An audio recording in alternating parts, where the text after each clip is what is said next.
कठिन डगरिया चलत चलत गिर जाऊं मैं प्रभु,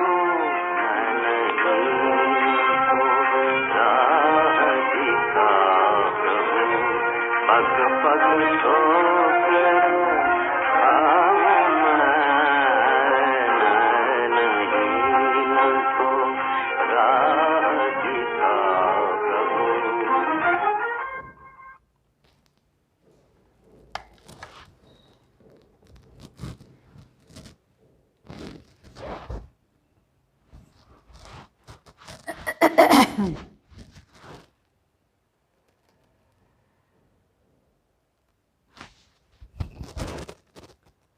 ओम शांति। बाबा गुड मॉर्निंग।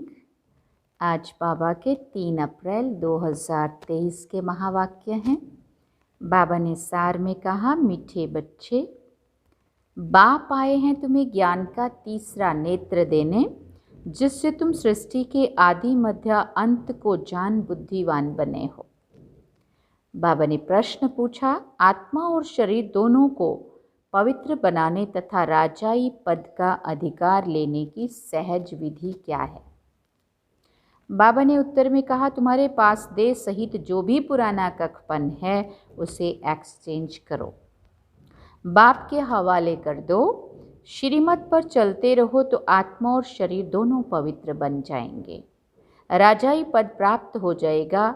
जनक भी बलि चढ़ा तो उनको जीवन मुक्ति मिली। तुम बच्चे भी बाप को वारिस बनाओ तो 21 जन्मों का अधिकार मिल जाएगा। गीत सुना, नयनहीन को राह दिखाओ प्रभु। ओम शांति। बच्चों ने गीत सुना। ये भक्त भगवान को पुकारते हैं। भगवान को पूरा ना जानने के कारण मनुष्य कितने दुखी हैं, कितना माथा मारते रहते हैं भक्ति मार्ग में। सिर्फ इस जन्म की बात नहीं है, जब से भक्ति मार्ग शुरू हुआ है तब से धक्के खाते रहते हैं। भारत में ही पूज्य देवी देवताओं का राज्य था, जिसको स्वर्ग सचखंड कहा जाता था। अब भारत झूठ खंड है। भारत की महिमा बड़ी जबरदस्त है, क्योंकि भारत परमपिता परमात्मा का बर्थ प्लेस है। उनका असुल नाम शिव ही है। शिव जयंती भी मनाते हैं ना। रुद्र व सोमनाथ जयंती नहीं कहा जाता है, शिव जयंती व शिवरात्रि कहा जाता है। अब सभी नयनहीन बुद्धिहीन हैं, क्योंकि सब में 5 विकार प्रवेश है। रावण ने नयनहीन को बुद्धिहीन बनाया है, 1-2 को दुख देते रहते हैं। भारत जब स्वर्ग था तो दुख का नाम नहीं था।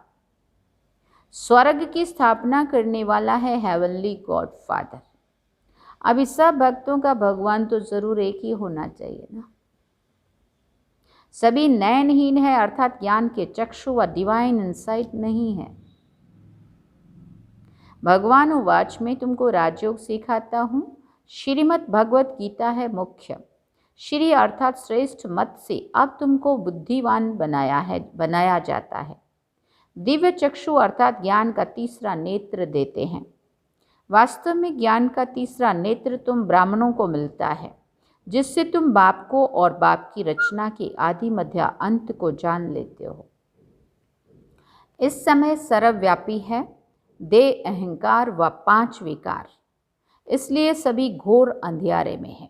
और कहते हैं भगवान सर्वव्यापी। अगर भगवान सर्वव्यापी होता तो सब कितने अच्छे होते, क्योंकि अच्छाई जब सर्वव्यापी हो जाएगी तो सब अच्छे बन सकते। लेकिन रावण, देह अहंकार, देह अभिमान जब सर्वव्यापी है, तब आज मानव दुखी भी है, रोगी भी है, अशांत भी है, सब कुछ बुरा बुरा जो कुछ भी है ना। तो बुराई सर्वव्यापी है तो सब बुराई का समझ में आ रहा है, और जब अच्छाई सर्वव्यापी होती तो सब अच्छा अच्छा दिखना चाहिए था। बाबा कहते तुम बच्चों के पास रोशनी है, तुम्हारी आत्मा सारे वर्ल्ड की हिस्ट्री ज्योग्राफी को भी जान गई है। आगे तुम सब अज्ञान में थे, ज्ञान अंजन सतगुरु दिया, अज्ञान अंधेर विनाश। जो पूज्य थे वही फिर पुजारी बन पड़े हैं। पूज्य है रोशनी में, पुजारी हैं अंधेरे में। परमात्मा को आप पे ही पूज्य, आप पे ही पुजारी नहीं कह सकते। वो तो है ही परम पूज्य, सबको पूज्य बनाने वाला। उनको कहा जाता है परम पूज्य, परम पिता, परमात्मा। श्री कृष्ण को थोड़ी ऐसे कहेंगे, उनको सब गॉडफादर नहीं कहेंगे, निराकार गॉडफादर को ही सब गॉडफादर कहते हैं। वो है भी आत्मा परंतु परम है, इसलिए उनको परम पिता परमात्मा कहा जाता है। आत्मा और परमात्मा का एक रूप है, रूप एक ही है।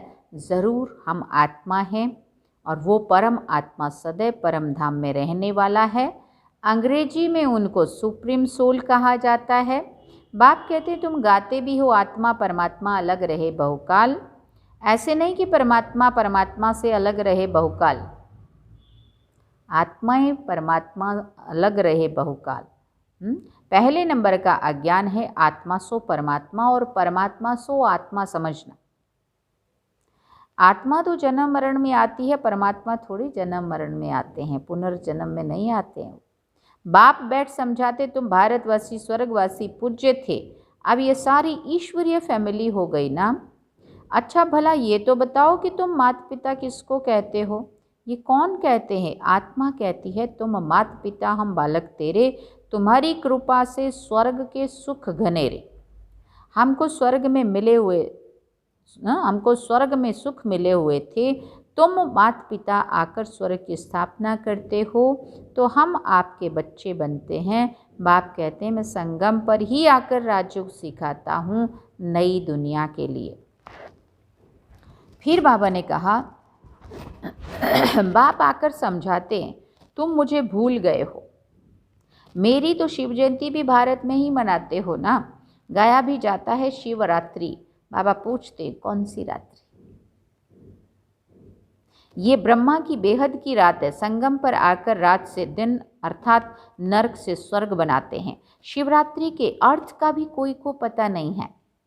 भगवान है निराकार, मनुष्यों के तो जन्म बाई जन्म शरीर के नाम बदलते हैं। परमात्मा कहते हैं मेरा शारीरिक नाम ही नहीं है, मेरा नाम शिव ही है। मैं सिर्फ बूढ़े वानप्रस्थ तन का आधार लेता हूँ। ये पूज्य था अब पुजारी बना है। शिव बाबा आकर स्वर्ग रचते हैं, हम उनके बच्चे हैं तो ज़रूर हम स्वर्ग के मालिक होने चाहिए ना। वो शिव बाबा है ऊंचे ते ऊंचा, ब्रह्मा विष्णु शंकर का पार्ट अपना अपना है, हर एक एक्टर का पार्ट अपना है, हर एक आत्मा में अपना सुख का पार्ट नूंधा हुआ है। बाप कल्प कल्प आकर भारतवासियों को स्वर्गवासी बनाते हैं, उनको भूल गए हैं। कहते हैं फलाना स्वर्गवासी हुआ, अरे अब तो नरक है तो पुनर्जन्म ज़रूर नरक में ही लेंगे ना। तो फिर तुम उनको नरक का भोजन क्यों खिलाते हो?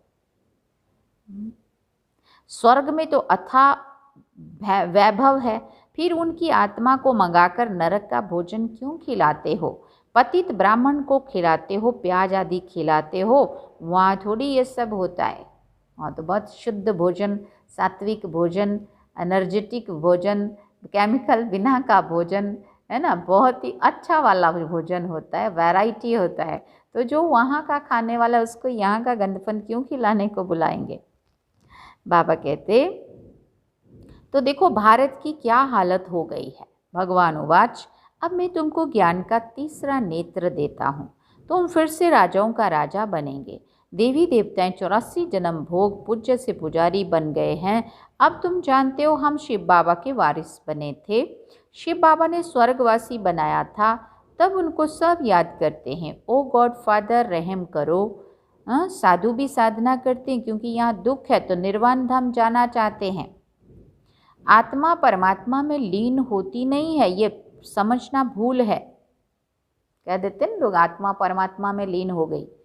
आत्मा का अपना अस्तित्व है, परमात्मा अपना, लेकिन आत्मा परमात्मा के पास जा सकती है। और वो भी कलयुग के अंत में जब शिव बाबा आते हैं तो आत्माओं को साफ करके फिर परम धाम एक बार लेके जाते हैं, है ना, अपने घर में।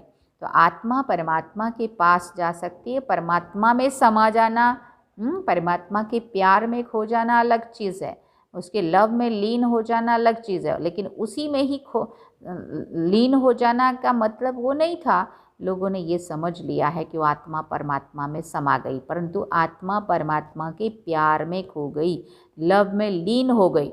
हाँ, उन्होंने फिर कह दिया परमात्मा में लीन हो गई, है ना।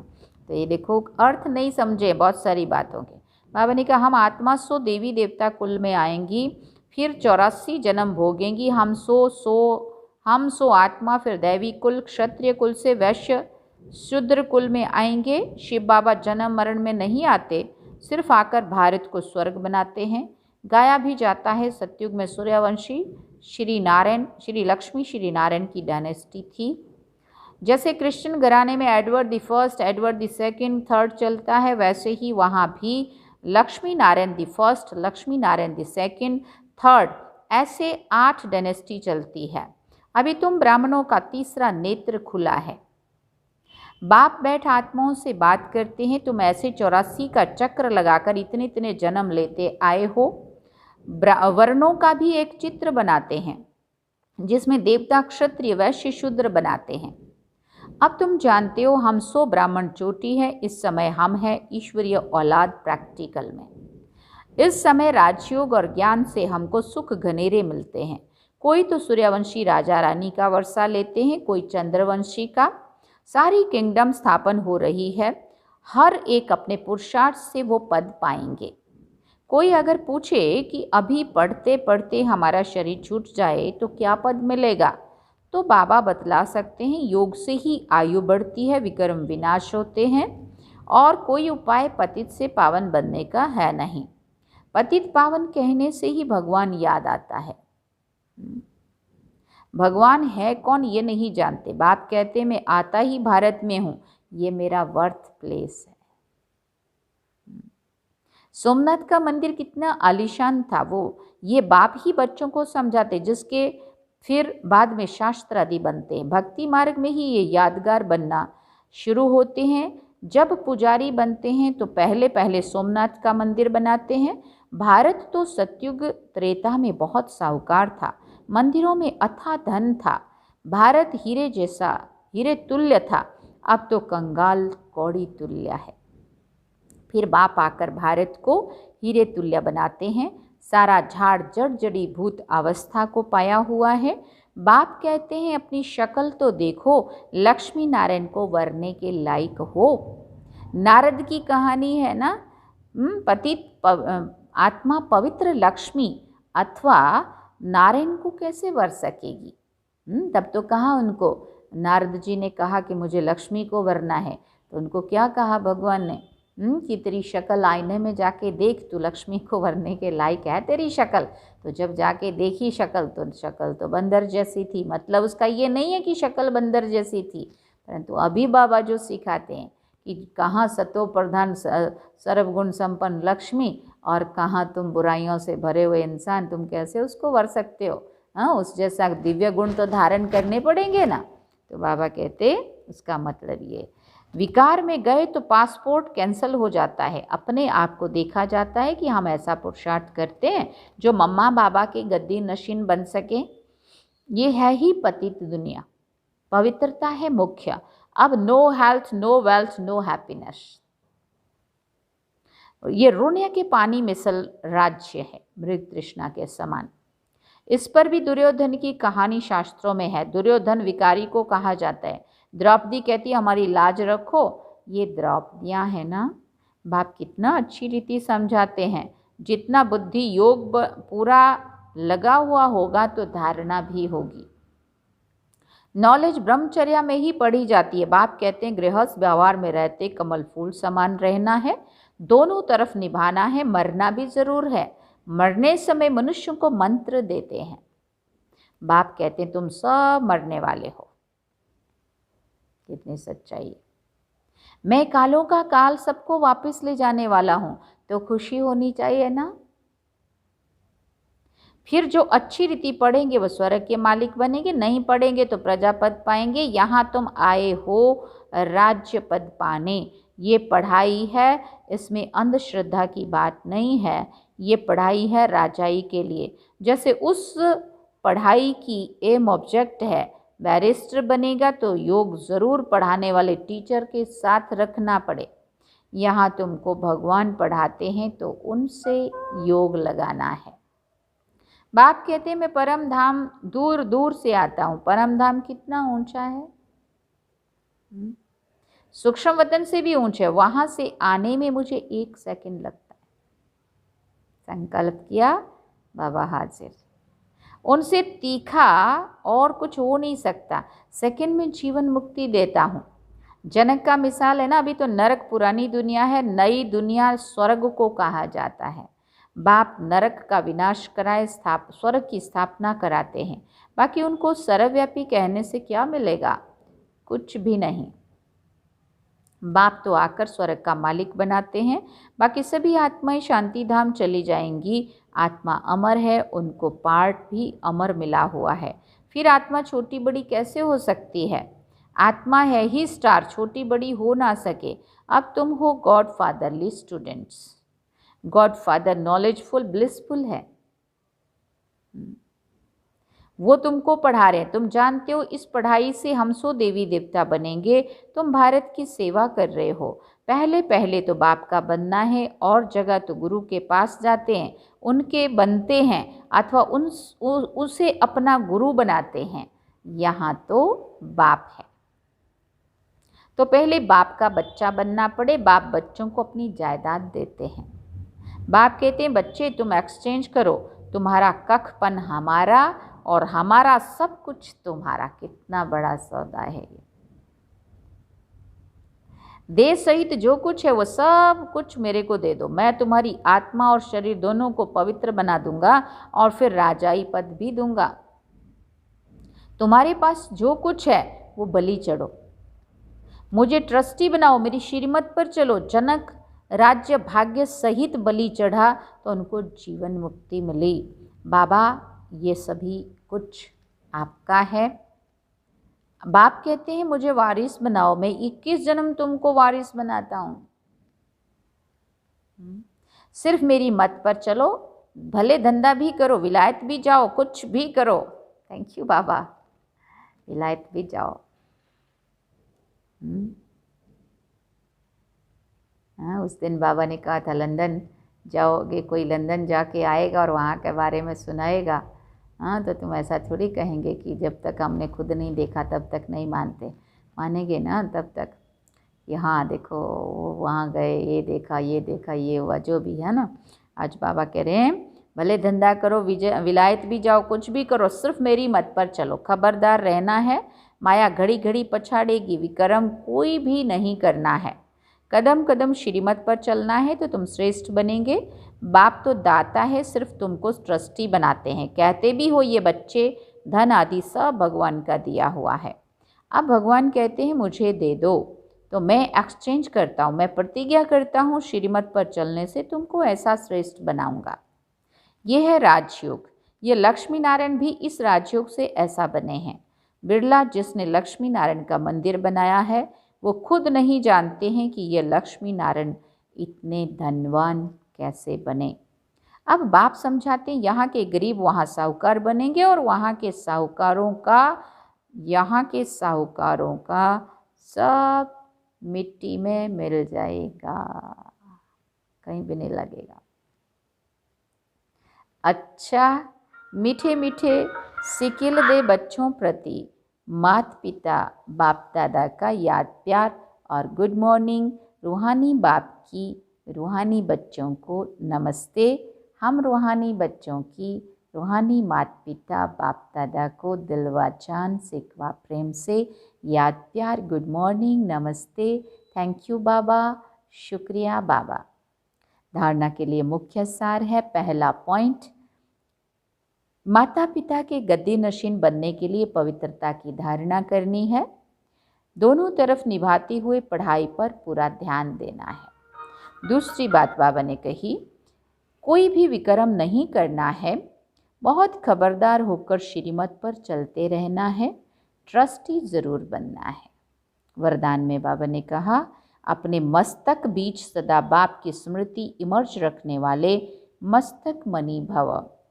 मस्तक मणि अर्थात जिसके मस्तिष्क में सदा बाप की याद रहे, इसी को ही ऊंची स्टेज कहा जाता है। अपने को सदा ऐसी ऊंची स्टेज पर स्थित रहने वाली श्रेष्ठ आत्मा समझ आगे बढ़ते रहो। फिर बाबा ने कहा, जो इस ऊंची स्टेज पर रहते हैं वो नीचे की अनेक प्रकार की बातों को सहज पार कर लेते हैं। और जो बाबा ने कहा, समस्याएं नीचे रह जाती है और स्वयं ऊपर हो जाते। मस्तक मणि का स्थान ही ऊंचा मस्तक है, इसलिए नीचे नहीं आना, सदा ऊपर रहना। स्लोगन में बाबा ने कहा, बेफिक्र बादशाह की स्थिति का अनुभव करना है तो मेरे को तेरे में परिवर्तन कर दो। बेफिक्र बादशाह की स्थिति का अनुभव करना है तो मेरे को तेरे में परिवर्तन कर दो। अच्छा, ओम शांति। ये थे बाबा के आज के महावाक्य जो हम सभी ने सुने। बाबा ने सार में कहा, मीठे बच्चे, बाप आए हैं तुम्हें ज्ञान का तीसरा नेत्र देने, जिससे तुम सृष्टि के आदि मध्य अंत को जान बुद्धिवान बनते हो। और गीत सुना, नैनहीन को राह दिखाओ प्रभु, पग पग ठोकर खाऊं मैं। ओम शांति। ये थे बाबा के आज के महावाक्य। अब चलिए हम बाबा की याद में चलते हैं।